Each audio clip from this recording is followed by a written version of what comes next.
Hello everyone, welcome to our series of administrative law. आज की इस वीडियो में हम एडमिनिस्ट्रेटिव लॉ यानी कि प्रशासनिक विधि के बारे में बात करेंगे। ये तो हम सभी को पता है कि जो हमारी कंट्री इंडिया है वो एक वेलफेयर स्टेट है, जिसके अंदर हमारी गवर्नमेंट के जो 3 ऑर्गन्स हैं, एग्जीक्यूटिव, जुडिशरी एंड लेजिस्लेटिव, ये तीनों ही योगदान देते हैं एक वेलफेयर स्टेट बनाने के लिए।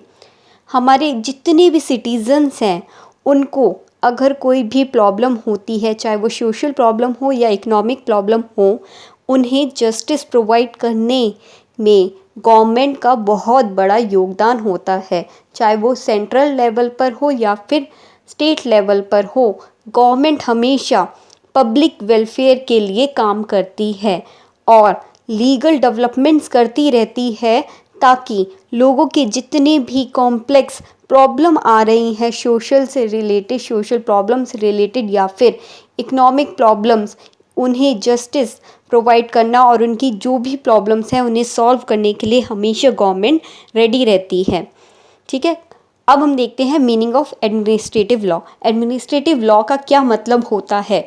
एडमिनिस्ट्रेटिव लॉ को हम कंसीडर करते हैं एक ऐसी ब्रांच ऑफ लॉ जो कि पब्लिक के लिए वर्क करती है, क्योंकि पब्लिक जो सेक्टर है, जो सिटीजन्स हैं, उससे सबसे ज़्यादा गवर्नमेंट डील करती है और वर्क करती है पब्लिक के वेलफेयर के लिए। तो जो एडमिनिस्ट्रेटिव लॉ है उसको हम एक ऐसी ब्रांच ऑफ लॉ बोल सकते हैं जो कि एक पब्लिक लॉ है।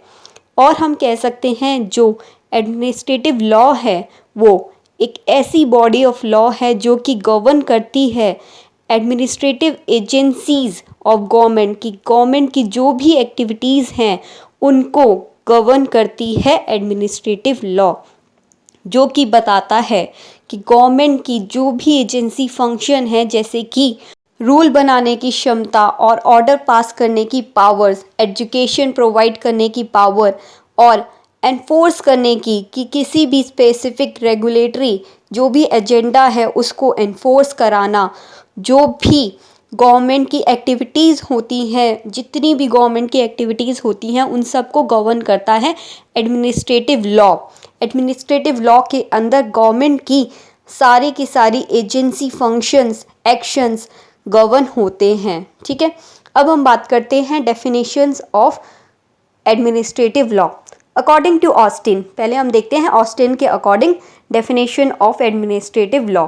ऑस्टिन ये कहता है कि एडमिनिस्ट्रेटिव लॉ एक ऐसा कानून है, एक ऐसा लॉ है जो डिटरमाइन करता है गवर्नमेंट की सॉवरेन पावर्स को, कि वो कैसे इस्तेमाल कर सकते हैं अपनी सॉवरेन पावर्स को और किस तरीके से और कितनी हद तक वो अपनी लॉ मेकिंग की जो पावर है, सॉवरेन पावर है, उसका एक्सरसाइज कर सकती है, उसका इस्तेमाल कर सकती है। ये बताता है एडमिनिस्ट्रेटिव लॉ। ठीक है, ये थी definition according to Austin of administrative law. अब हम देखते हैं definition of administrative law according to dicey.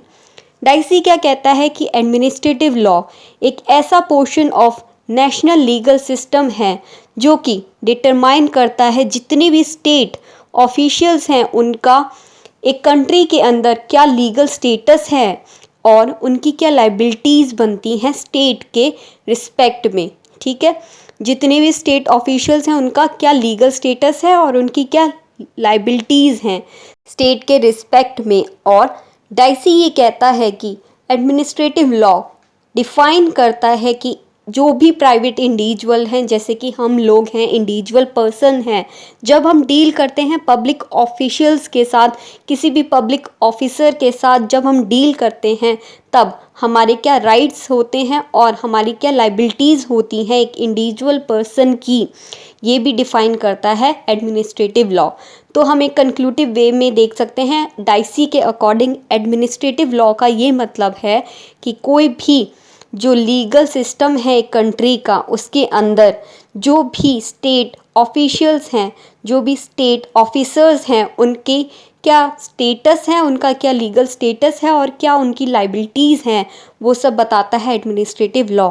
और बताता है कि जो भी इंडिविजुअल पर्सन एक स्टेट के अंदर जो भी इंडिविजुअल पर्सन है उन जब भी वो डील करते हैं किसी पब्लिक ऑफिसर के साथ, उनके उस टाइम पर राइट्स क्या हैं और उनकी लाइबिलिटीज़ क्या हैं, ये सब एडमिनिस्ट्रेटिव लॉ बताता है अकॉर्डिंग टू डाइसी। ठीक है, अब हम बात करते हैं एडमिनिस्ट्रेटिव लॉ की definition according to justice Bhagwati, जो कि former chief justice of India रह चुकी हैं, और वो बोलती हैं कि एडमिनिस्ट्रेटिव लॉ एक ऐसा ब्रांच ऑफ लॉ है जो कि इंश्योर कराता है रूल ऑफ लॉ। जो रूल ऑफ लॉ है वो हमारे कॉन्स्टिट्यूशन का बेसिक प्रिंसिपल है, one of the basic principle है, जो कि बात करता है सुप्रीमेसी ऑफ लॉ की और इक्वलिटी बिफोर लॉ की जो भी हिंदुस्तान का कानून है वो सुप्रीम है, उसके आगे कोई और पावर या कोई भी पर्सन उससे ज़्यादा सुप्रीम नहीं है, उससे ज़्यादा पावरफुल नहीं है, सिर्फ हमारा जो लॉ है वो पावरफुल है। ठीक है, और दूसरी बात कि हमारे कानून के सामने हर एक पर्सन, हर एक इंडिविजुअल इक्वल है। ठीक है, इक्वलिटी है हमारे कानून की नज़र में हर एक पर्सन के बीच में, चाहे वो पर्सन अमीर है, गरीब है, या कोई और डिसेबिलिटीज़ है, चाहे वो प्राइम मिनिस्टर है या फिर एक नॉर्मल सिटीज़न है, हर एक पर्सन के बीच में इक्वलिटी है। हमारी जो भी कानून है उसकी नज़र में हर एक पर्सन इक्वल है। ठीक है, अब हम बात करते हैं nature and scope of administrative law की। जो एडमिनिस्ट्रेटिव लॉ है उसको हम कंसीडर करते हैं एक ऐसा ऑपरेशनल और कंट्रोलिंग प्रोसेस जिसके अंदर गवर्नमेंट के जो भी वर्क है, उसके जो भी एजेंसी फंक्शंस हैं वो कंट्रोल होते हैं, और ऑपरेशन जो भी गवर्नमेंट को अपनी एक्सरसाइज करनी है पावर को, वो सब बताता है एडमिनिस्ट्रेटिव लॉ। अब हम स्पेसिफिकली बात करते हैं एडमिनिस्ट्रेटिव लॉ के नेचर की, जो कि पहला ये बोलता है कि एडमिनिस्ट्रेटिव लॉ एक परवेसिव लीगल डिसिप्लिन है। जब कभी भी किसी इंडिविजुअल पर्सन को ऐसा लगता है कि जब वो किसी भी पब्लिक ऑफिसर से डील कर रहा है और उस पब्लिक ऑफिसर ने अपनी पावर का मिसयूज़ किया है या अपनी पावर का परवेसिव यूज़ किया है या फिर वास्ट यूज़ किया है, और उसे लगता है कि वो एक विक्टिम बन चुका है एडमिनिस्ट्रेटरी एक्सरसाइज ऑफ पब्लिक पावर का, तब उस सिचुएशन में एडमिनिस्ट्रेटिव लॉ इमर्ज करता है और जो भी पब्लिक ऑफिसर है जिसने अपनी पावर का मिसयूज़ किया है उसे लायबल ठहराता है और उसे पनिशमेंट भी देता है कि उसने अपनी पावर का मिसयूज़ किया है या फिर ज़्यादा ही उपयोग किया है तब। ठीक है, दूसरा law in realistic sense. Lawyers के नज़रिए के अकॉर्डिंग जो एडमिनिस्ट्रेटिव लॉ है वो एक लॉ नहीं है रियल सेंस में, जैसे कि प्रॉपर्टी लॉ होता है, कॉन्ट्रैक्ट लॉ होता है, वैसे एडमिनिस्ट्रेटिव लॉ रियल सेंस में उनके लिए लॉ है ही नहीं। इसको हम रियलिस्टिक सेंस में लॉ कैसे बोल सकते हैं, जब ये स्टैट्यूट लॉ या फिर प्रेसिडेंट या फिर कस्टम या फिर एडमिनिस्ट्रेटिव लॉ मेकिंग पावर्स का यूज़ करता है या फिर ऐसे एक्टिविटीज़ में इन्वॉल्व होता है, तब इसे हम लॉ इन रियलिस्टिक सेंस बोल सकते हैं। अब तीसरा नेचर हम देखते हैं कि एडमिनिस्ट्रेटिव प्रोसेस जो भी गवर्नमेंट के बिजनेस है, उसके रेगुलेटरीज अफेयर्स हैं इंडिविजुअल के रिस्पेक्ट में या फिर इंटरेस्ट ऑफ कम्युनिटी के रिस्पेक्ट में, जो भी उसका वर्क है उसको कंसीडर करता है और कंसिस्ट करता है एडमिनिस्ट्रेटिव प्रोसेस करता है एडमिनिस्ट्रेटिव लॉ।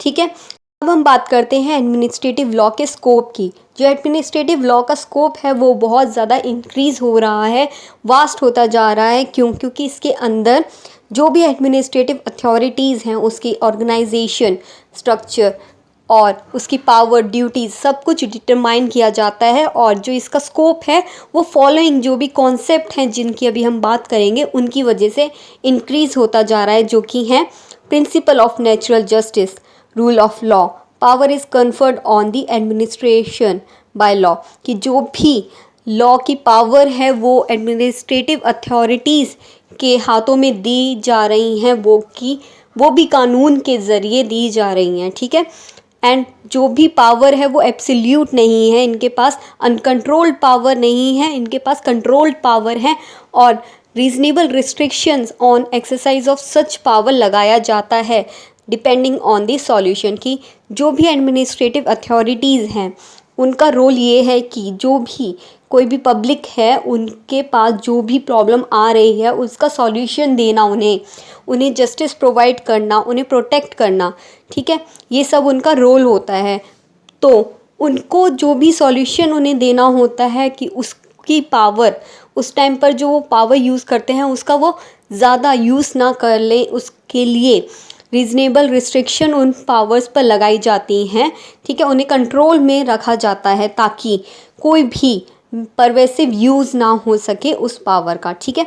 अब हम देखते हैं कुछ ऐसे रीज़न जिसकी वजह से एडमिनिस्ट्रेटिव लॉ का हम एक्सपेंशन देख सकते हैं। पहला है change in the concept of government. पहले क्या होता था कि किंग का रूल चलता था, किंग ने जो भी बोल दिया वो लॉ बन जाता था और किंग सुप्रीम होता था। पर अब क्या है, डेमोक्रेसी का कॉन्सेप्ट हमने अडॉप्ट किया है जिसके अंदर हर एक सिटीज़न को राइट दिया गया है कि वो अपनी गवर्नमेंट को खुद चूज़ कर सकती है, ठीक है।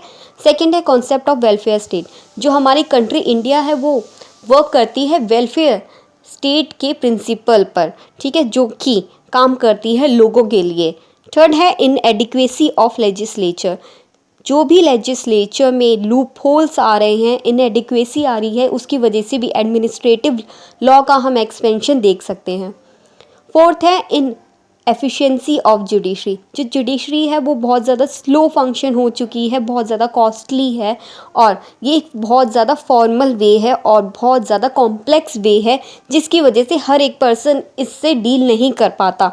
तो इसकी वजह से ही जो इनएफिशिएंसी है जुडिशरी के अंदर, उसकी वजह से ही हम एडमिनिस्ट्रेटिव लॉ का एक्सपेंशन देख सकते हैं, रोल देख सकते हैं।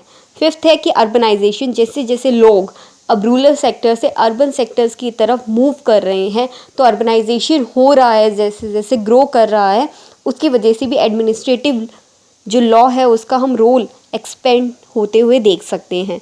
और बाकी रीजंस हैं जैसे कि हाई स्कोप फॉर एक्सपेरिमेंट, की एक्सपेरिमेंट का स्कोप आजकल बहुत ज़्यादा बढ़ रहा है और इमरजेंसी की सिचुएशन को मीट करने के लिए, पूरी करने के लिए भी एडमिनिस्ट्रेटिव लॉ का यूज़ किया जाता है। लोकल नॉलेज को गेन करने के लिए भी एडमिनिस्ट्रेटिव लॉ का यूज़ किया जाता है और अपनी टेक्निकल नॉलेज और स्किल्स को बढ़ाने के लिए और उनकी नीड्स को पूरा करने के लिए भी हम एडमिनिस्ट्रेटिव लॉ का यूज़ करते हैं। एडमिनिस्ट्रेटिव लॉ का हम प्रिकॉशनरी मेजर्स के तौर पर भी यूज़ करते हैं और किसी भी एनफोर्समेंट को, मैकेनिज़्म को इफ़ेक्टिवली एनफोर्स कराने के लिए, ऑर्डर में लाने के लिए भी हम एडमिनिस्ट्रेटिव लॉ का यूज़ करते हैं।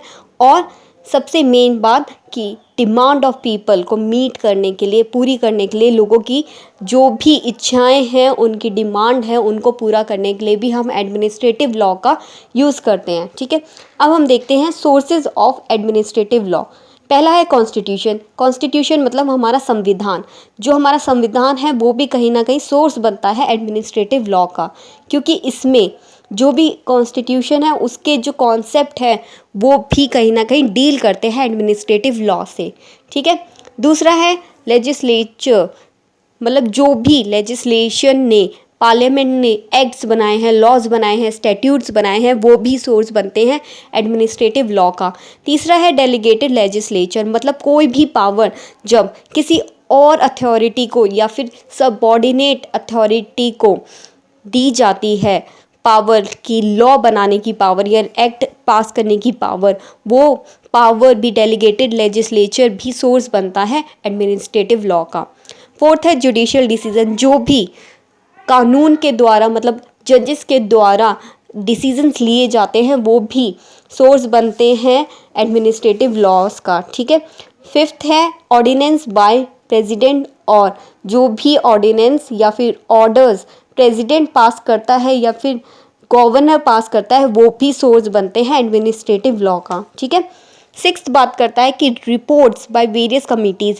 जो भी कमिटीज़ रिपोर्ट्स बनाती हैं वो भी कहीं ना कहीं सोर्स बनता है एडमिनिस्ट्रेटिव लॉ का। सेवन्थ है एडमिनिस्ट्रेटिव क्वाज़ी लेजिस्लेशन, कि जो भी एडमिनिस्ट्रेटिव क्वाज़ी लेजिस्लेशन है वो भी एडमिनिस्ट्रेटिव लॉ के सोर्स की तरह वर्क करता है, ठीक है। Now purpose and AIIMS of administrative law. Main जो एडमिनिस्ट्रेटिव लॉ का गोल है, पर्पस है, वो ये है कि जो भी हमारे पब्लिक के इंटरेस्ट हैं उसको हम प्रोटेक्ट करके रखें और जो भी गवर्नमेंट के फंक्शंस हैं उनको भी हम कंट्रोल में रखें, ठीक है, क्योंकि गवर्नमेंट हमेशा ज़्यादा से ज़्यादा इंटरेक्ट करती है सिटीजन्स के साथ, तो उन्हें फेयर, स्पीडी जस्टिस प्रोवाइड करने के लिए हमेशा गवर्नमेंट तैयार रहती है। और उसका रोल है, उसका पर्पस है एडमिनिस्ट्रेटिव लॉ का कि वो फेयर और स्पीडी जस्टिस हर एक सिटीज़न को प्रोवाइड करे, ठीक है। कुछ स्कॉलर्स ये कहते हैं कि administrative law and constitutional law में कोई भी डिफरेंस नहीं है। वहीं कुछ स्कॉलर्स का ये मानना है कि constitutional law and administrative law different laws हैं और इनके बीच में बहुत ज़्यादा डिफरेंस है। यही बात करेंगे अब हम आगे कि कॉन्स्टिट्यूशनल लॉ और एडमिनिस्ट्रेटिव लॉ का क्या रिलेशन है, क्या इनके बीच में कुछ डिफरेंस है या नहीं, या ये दोनों सेम हैं, ठीक है। कुछ अर्ली टाइम के जो इंग्लिश राइटर्स हैं उनका ये कहना है कि कॉन्स्टिट्यूशनल लॉ और एडमिनिस्ट्रेटिव लॉ के बीच में कोई भी डिफरेंस नहीं है, बल्कि जो एडमिनिस्ट्रेटिव लॉ का सब्जेक्ट है वो हम डील करते हैं और हम डिस्कस करते हैं कॉन्स्टिट्यूशनल लॉ की बुक्स में भी, और इसका अस्तित्व हमें कॉन्स्टिट्यूशनल लॉ में भी देखने के लिए मिलता है। तो हम ये कह सकते हैं कि ये कोई सेपरेट या इंडिपेंडेंट, इसे कोई ट्रीटमेंट नहीं दिया जा सकता, ये कोई सेपरेट लॉ नहीं है, बल्कि ये कॉन्स्टिट्यूशनल लॉ का ही पार्ट है और ये दोनों कॉन्सेप्ट सेम है, इनमें कोई भी डिफरेंस नहीं है। कैथ कहता है कि लॉजिकली ये इम्पॉसिबल है कि इन दोनों के बीच में कोई भी डिफरेंस देखना, और अगर कोई भी ऐसा अटेम्प्ट किया जाता है इन दोनों के बीच में डिफरेंस देखने के लिए, वो सब आर्टिफिशियल होगा, वो सब व्यर्थ होगा।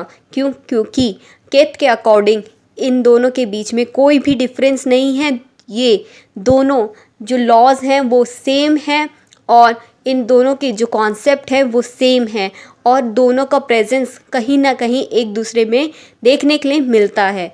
तो हम ये बोल सकते हैं कि कॉन्स्टिट्यूशनल लॉ और एडमिनिस्ट्रेटिव लॉ में कोई भी डिफरेंस नहीं है। पर क्या ये पूरा सच है? नहीं। हम आगे के और भी पॉइंट्स को डिस्कस करेंगे जो कि बोलते हैं कि constitutional law and administrative law के बीच में बहुत ज़्यादा डिफरेंस है। जो दोनों कॉन्सेप्ट्स हैं उनके जो फंक्शंस हैं वो गवर्नमेंट से डील करते हैं, और ये जो दोनों लॉज हैं वो पब्लिक लॉज हैं जो कि मॉडर्न स्टेट के अंदर फंक्शन करते हैं। पर जो दोनों लॉज हैं, constitutional law and administrative law, हम इनके बीच में डिफरेंस देख सकते हैं। हॉलैंड ये कहता है कि कॉन्स्टिट्यूशनल लॉ डिस्क्राइब करता है वेरियस ऑर्गन्स ऑफ गवर्नमेंट, ठीक है, और वहीं हॉलैंड ये कहता है कि जो एडमिनिस्ट्रेटिव लॉ है वो इन ऑर्गन्स ऑफ गवर्नमेंट को डिस्क्राइब करता है मोशन में, ठीक है। ऑर्गन्स ऑफ गवर्नमेंट क्या हैं हमारे? लेजिस्लेचर, जुडिशरी, एग्जीक्यूटिव, इन सब को हम कॉन्स्टिट्यूशनल लॉ में वेरियसली डिस्क्राइब करते हैं कि ये तीनों हैं क्या, क्या इनके फंक्शंस हैं, क्या इनकी पावर्स हैं। पर जो एडमिनिस्ट्रेटिव लॉ है वो डिस्क्राइब करता है कि ये काम कैसे करेंगी। हम कॉन्स्टिट्यूशनल लॉ में सिर्फ उन्हें डिस्क्राइब करते हैं, वहीं जो एडमिनिस्ट्रेटिव लॉ है वो ये बताता है ये फंक्शन कैसे करेंगी, ये एक्ट कैसे करेंगी, मोशन में कैसे आएंगी। तो हम ये देख सकते हैं कि कॉन्स्टिट्यूशनल लॉ और एडमिनिस्ट्रेटिव लॉ के बीच में डिफरेंस है। अब तीसरा हम ये बात करते हैं कि constitutional law and administrative law के बीच में एक डिवाइडिंग लाइन है, कि जो इंग्लिश ऑथर्स हैं ना, कुछ ये मानते हैं कि कॉन्स्टिट्यूशनल लॉ और एडमिनिस्ट्रेटिव लॉ एक ऐसे लॉज हैं जिनके बीच में जो डिफरेंस है ना वो कुछ डिग्री का, कन्वीनियंस का और कस्टम का डिफरेंस है, जो कि लॉजिक और प्रिंसिपल के बेस पर वर्क करता है। विटमोर ये कहता है कि कॉन्स्टिट्यूशनल लॉ और एडमिनिस्ट्रेटिव लॉ के बीच में एक डिवाइडिंग लाइन है जो कि बात करते हैं कन्वीनियंस के ऊपर। बिकॉज जो भी स्टूडेंट्स हैं हम एडमिनिस्ट्रेटिव लॉ के, वो हम कहीं ना कहीं कॉन्स्टिट्यूशनल लॉ को भी पढ़ते हैं, तो इसके बीच में हम ये कह सकते हैं कि एक छोटी सी डिवाइडिंग लाइन है, थिन सी डिवाइडिंग लाइन है constitutional law and administrative law के बीच में, वरना इसके बीच में कोई भी डिफरेंस नहीं देखा जा सकता। फोर्थ हम बात करते हैं कि डिफरेंट पोजीशन कंट्रीज़ के बीच में दिखाई देती है जहाँ पर रिटन कॉन्स्टिट्यूशन है, और जिन कंट्रीज़ के अंदर रिटन कॉन्स्टिट्यूशन नहीं है उनके अंदर जो पोजीशन है एडमिनिस्ट्रेटिव लॉ का एंड कॉन्स्टिट्यूशनल लॉ का, वो किस तरीके से एक्ट करता है, क्या डिफरेंस है उनके अंदर। जो कंट्रीज़ जिनके पास रिटन कॉन्स्टिट्यूशन है उनके बीच में डिफरेंस देखा जा सकता है कॉन्स्टिट्यूशनल लॉ और एडमिनिस्ट्रेटिव लॉ के बीच में। पर जैसे कि इंग्लैंड है जिसका कॉन्स्टिट्यूशन अनरिटन है, उसके अंदर हम ये सिचुएशन बहुत ब्लर्ड है कि हमें पता ही नहीं चलता कि constitutional law and administrative law में कोई डिफरेंस है भी या नहीं। ठीक है, जो एडमिनिस्ट्रेटिव लॉ है वो बहुत ज़्यादा डेफिनेट बन जाता है एक सिस्टम ऑफ डेमोक्रेटिक कंट्रीज़ के बीच में, जहाँ पर कॉन्स्टिट्यूशनल लॉ डिफाइंड है, वो रिटन फॉर्म में है। ठीक है, fifth, constitutional law and administrative law in India, कि कॉन्स्टिट्यूशनल लॉ और एडमिनिस्ट्रेटिव लॉ इंडिया के अंदर किस पोजीशन पर हैं और इनका क्या अस्तित्व है। इंडिया का जो कॉन्स्टिट्यूशन है वो एक रिटन कॉन्स्टिट्यूशन है, जो कि ग्रैंड नॉर्म भी बोला जाता है। मतलब कि ये बेसिक नॉर्म है, रूल है, ऑर्डर है, जो कि बताता है कि हमारा जो लीगल सिस्टम है वो कैसे वर्क करेगा, एक कंट्री का लीगल सिस्टम कैसे काम करेगा, वो बताता है हमारा कॉन्स्टिट्यूशन, जो कि हमारा रिटन है। और आपको पता ही होगा हमारा कॉन्स्टिट्यूशन सबसे लेंथीएस्ट कॉन्स्टिट्यूशन है पूरे वर्ल्ड के अंदर। ठीक है, जो कॉन्स्टिट्यूशन है वो ओवरराइड करता है सारी लेजिस्लेटिव और एडमिनिस्ट्रेटिव एक्शंस को, और वहीं जो एडमिनिस्ट्रेटिव लॉ है वो रिकॉग्नाइज होता है एज अ सेपरेट और independent branch of legal discipline, जो कि डिफरेंट है कॉन्स्टिट्यूशनल लॉ से। और हम ये कह सकते हैं कॉन्स्टिट्यूशनल लॉ और एडमिनिस्ट्रेटिव लॉ कहीं ना कहीं ओवरलैप करते हैं एक दूसरे को कुछ सिचुएशन के अंदर, पर इन दोनों को हम एक डिफरेंट सब्जेक्ट मान सकते हैं। ये दोनों कहीं ना कहीं बस सिर्फ ओवरलैप करते हैं, पर इन दोनों को हम रिकॉग्नाइज करते हैं एक सेपरेट इंडिपेंडेंट लीगल डिसिप्लिन के तौर पर। ठीक है, आज की इस वीडियो में हमने बात की एडमिनिस्ट्रेटिव लॉ यानी कि प्रशासनिक विधि के बारे में। होप सो आपको हमारी ये वीडियो अच्छी लगी हो। अगर आपको हमारी ये वीडियो अच्छी लगी हो तो प्लीज़ इस वीडियो को लाइक करना, अपने फ्रेंड्स के साथ शेयर करना एंड हमारे इस चैनल को सब्सक्राइब करना and do not forget to hit the bell icon.